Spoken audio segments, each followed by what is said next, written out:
Hi there guys, in today's video here in TruCUT RDWorks we're going to be looking at a few extra notes on the laser cutting process. But before that, let's have a quick intro first.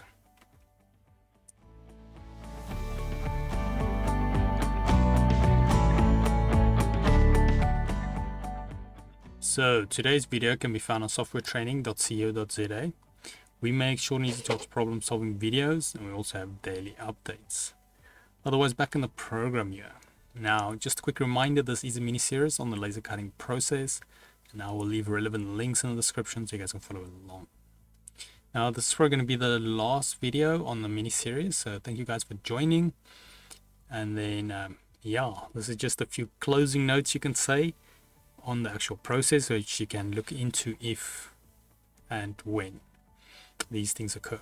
So, if you've cut your design, and after you've let the extractor fan first run a bit, then you switch it off, you open, and then a good practice is, let's say, just maybe grab this design here, kind of group it, and then let's move it up here, and zoom back to our design.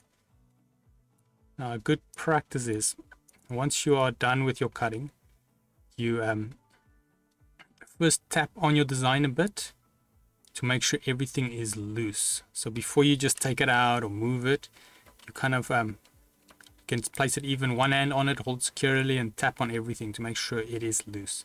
Because sometimes what can happen is your power is maybe set just too low, then it doesn't do exactly through cut, and then you have a problem if you've moved your design, because the laser you'll have to recut it because it's going to recut on a different area.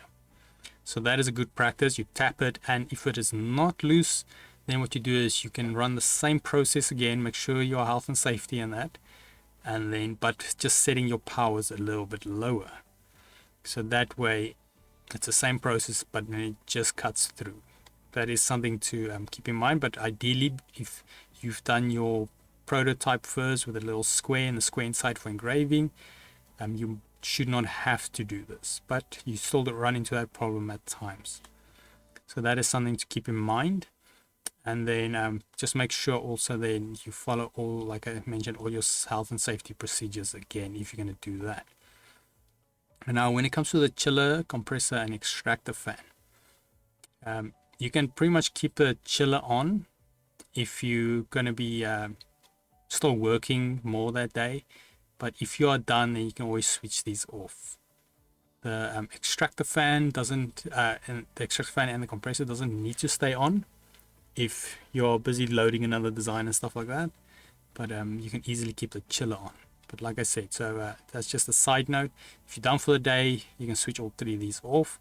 If you're still doing more cutting, you can always just switch the compressor and extractor off and leave the chiller. But make sure when you do your next cut to switch those two back on again. But otherwise, yeah, that is it on this little mini series on laser cutting process. I'm not sure if it was that mini, but yeah, otherwise, thanks still for joining, and then I'll see you guys in the next series. Then in the meanwhile, if we go here to softwaretraining.co.za, you guys will notice that we do have a variety of different softwares we do cover, and also you can isolate your search on the top right. If you do not, however, find the training videos you're looking for, just go here, request a training video, fill in the mini form, and then we will make that video for you. But otherwise, thanks guys for watching, and cheers.